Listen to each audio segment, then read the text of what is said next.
The Reconquista, reconquest, is a term that is used, not exclusively, to describe the vision by different individuals, groups, and/or nations that the U.S. Southwest should be politically or culturally conquered by Mexico.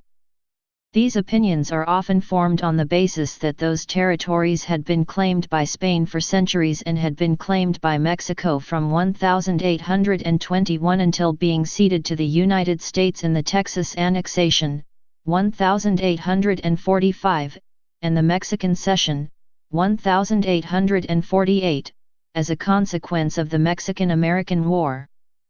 Background. The term Reconquista means reconquest, and is an analogy to the Spanish Reconquista of Moorish Iberia, as the areas of greatest Mexican immigration and cultural diffusion are conterminous with the territories the United States gained from Mexico in the 19th century. Views. Mexican writers. In a 2001 article on Latin American web portal Terra entitled Advancement of the Spanish Language and Hispanics is like a Reconquista, reconquest, Elena Poniatowska said. A U.S. media outlet recently stated that in some places like Los Angeles, if you didn't speak Spanish, you were out. It's sort of a reconquista, reconquest, of lost territories that have Spanish names and were once Mexican. The people of the cockroach, of the flea, who come from poverty and misery, are slowly advancing towards the United States and devouring it. I do not know what is to become of all this, but it seems to be an innate illness in mankind. Source: Terra, 2001. Advancement of Spanish language and of Hispanics is like a reconquista, reconquest.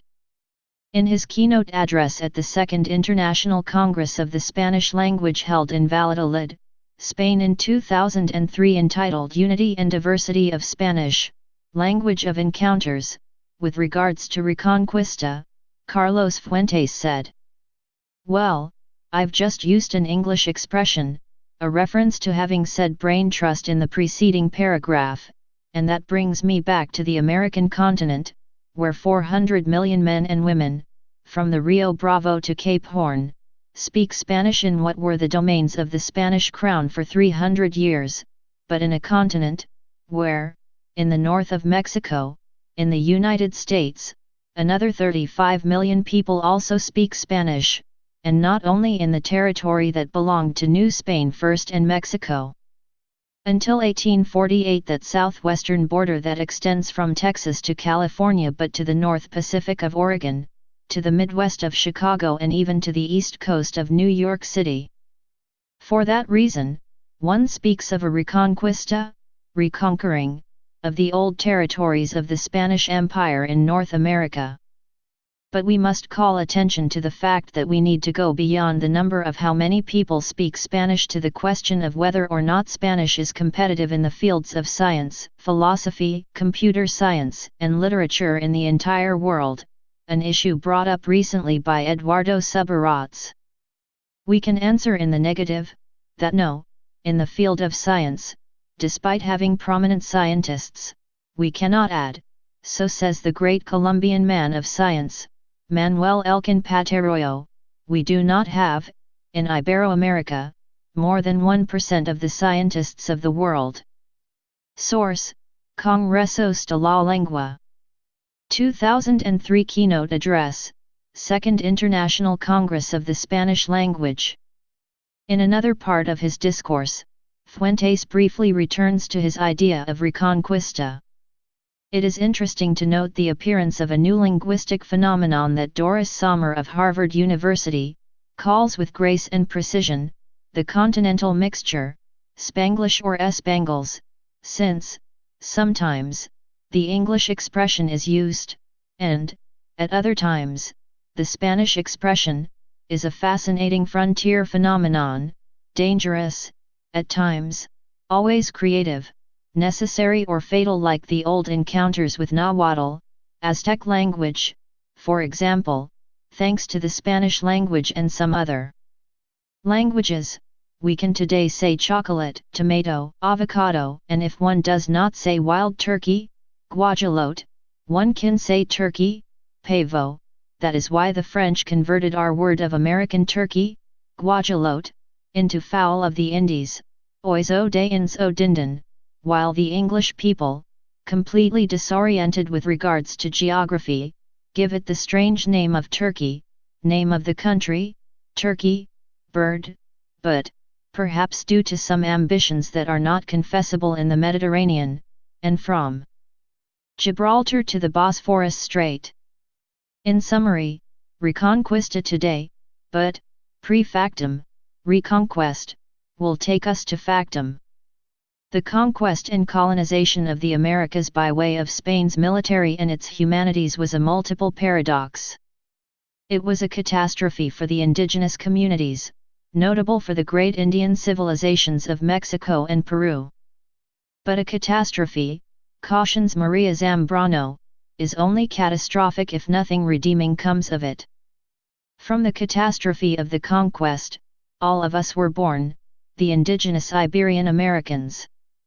Immediately, we were mestizos, women and men of Indian blood, Spanish, and, later, African. We were Catholics, but our Christianity was in the syncretic refuge of the indigenous and African cultures. And we speak Spanish, but we gave it an American, Peruvian, Mexican inflection to the language. The Spanish language stopped being the language of empire, and it turned into something much more, the universal language of recognition between the European and indigenous cultures. Source: Congresos de la Lengua. 2003 Keynote Address, Second International Congress of the Spanish Language.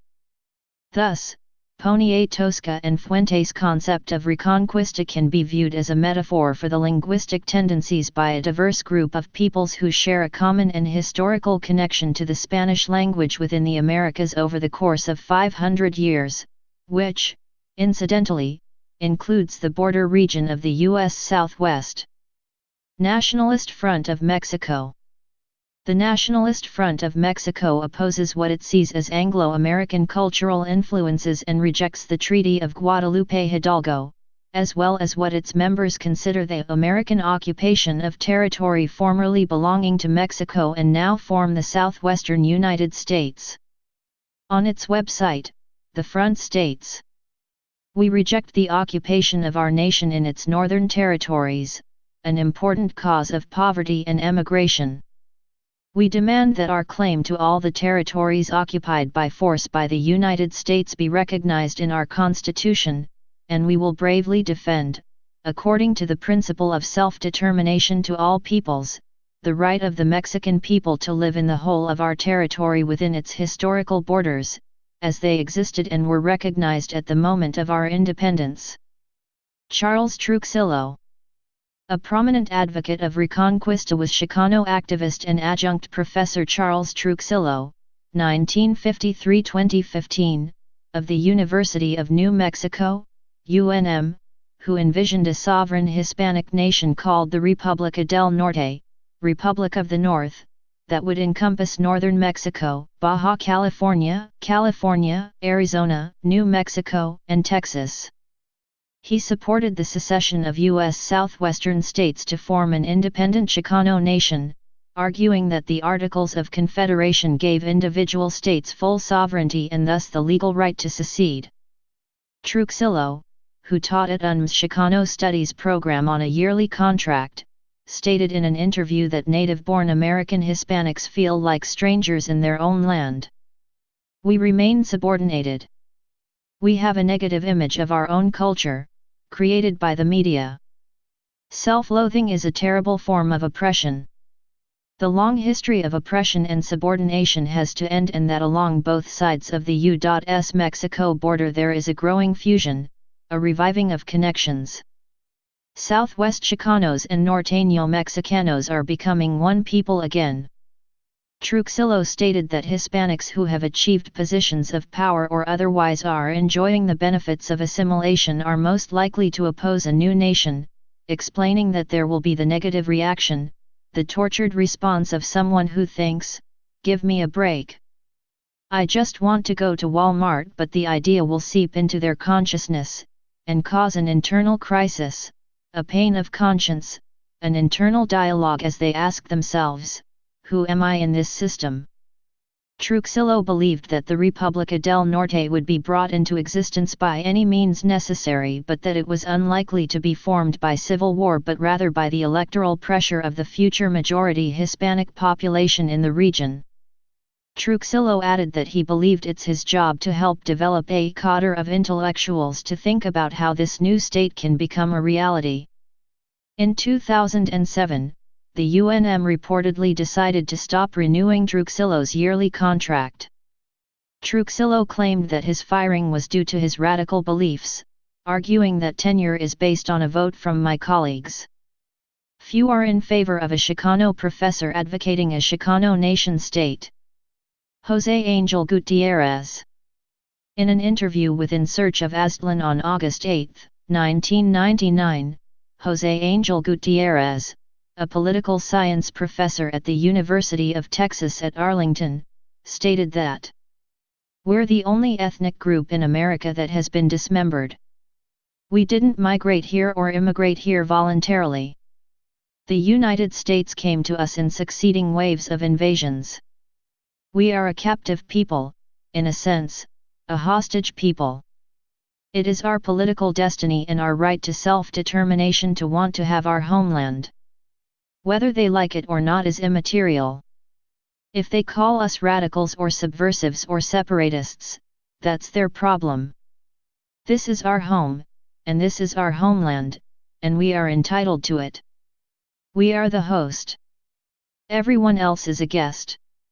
He further stated that it is not our fault that whites don't make babies, and blacks are not growing in sufficient numbers, and there's no other groups with such a goal to put their homeland back together again. We do. Those numbers will make it possible. I believe that in the next few years, we will see an irredentists movement, beyond assimilation, beyond integration, beyond separatism, to putting Mexico back together as one. That's irredentism.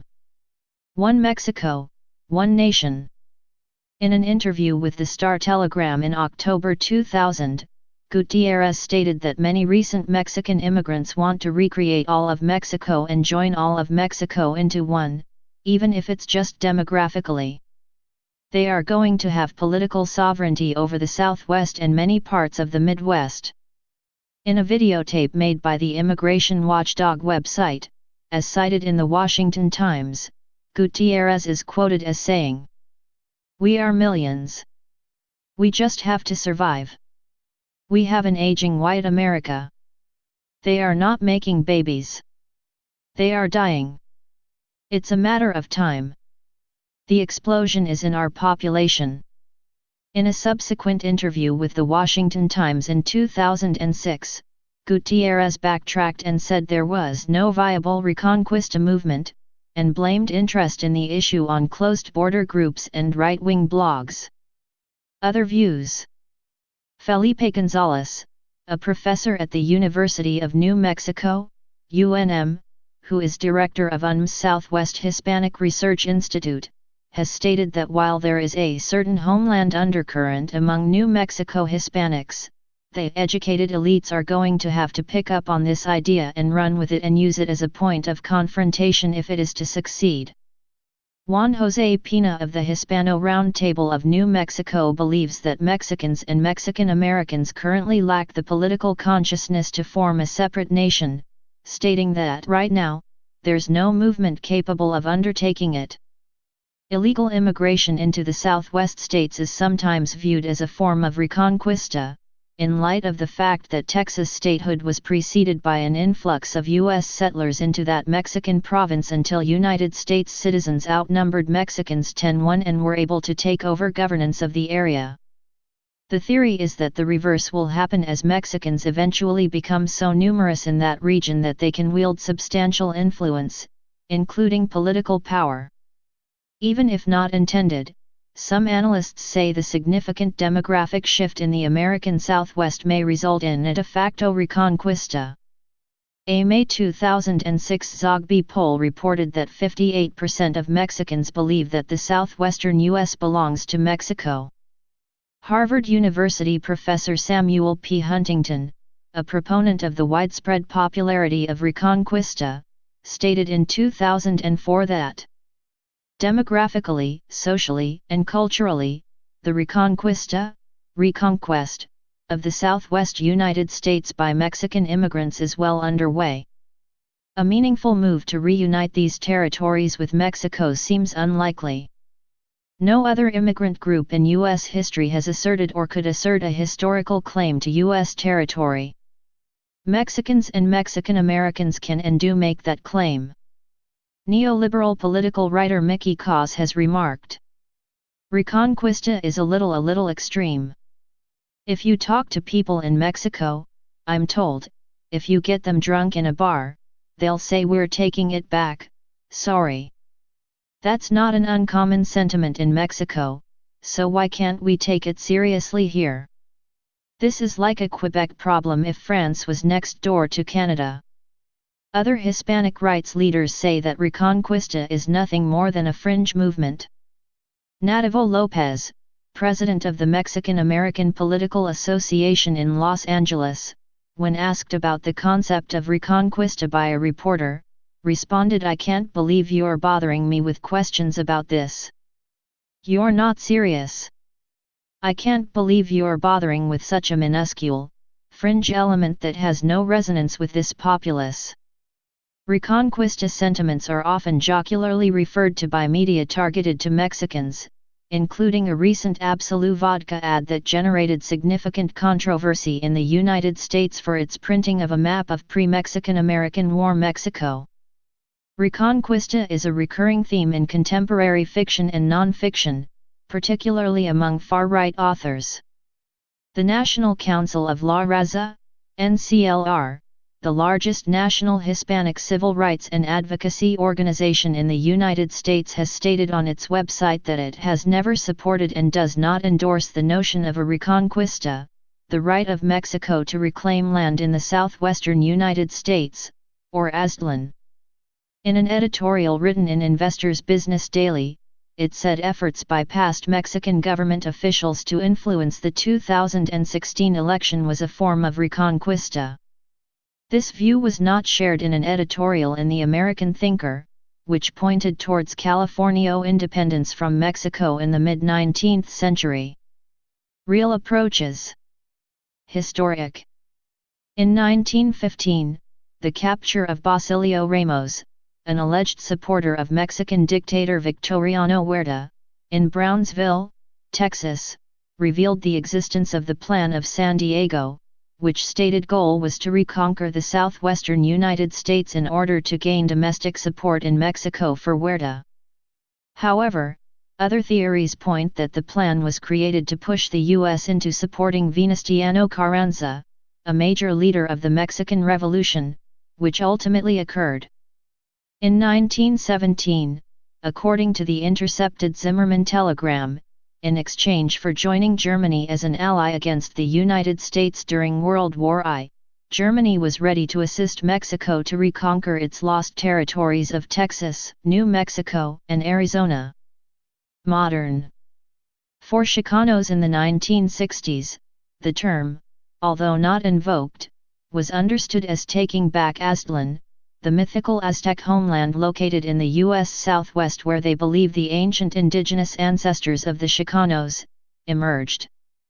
In the late 1990s to early 2000s, as U.S. Census data showed that the demographics of Mexicans in the southwestern United States had increased, the term was popularized by contemporary Mexican intellectuals, such as Carlos Fuentes, Elena Poniatowska, and President Vicente Fox, who spoke of Mexican immigrants maintaining their culture and Spanish language in the United States as they migrated in greater numbers to this area. In March 2015, at the midst of the war in Ukraine, when the U.S. was planning on supporting Ukraine to fight against Russia, a speaker for the Chechen parliament threatened to arm Mexico against U.S. and questioned the legal status of the territories of California, New Mexico, Arizona, Nevada, Utah, Colorado, and Wyoming. Please subscribe and thanks for watching.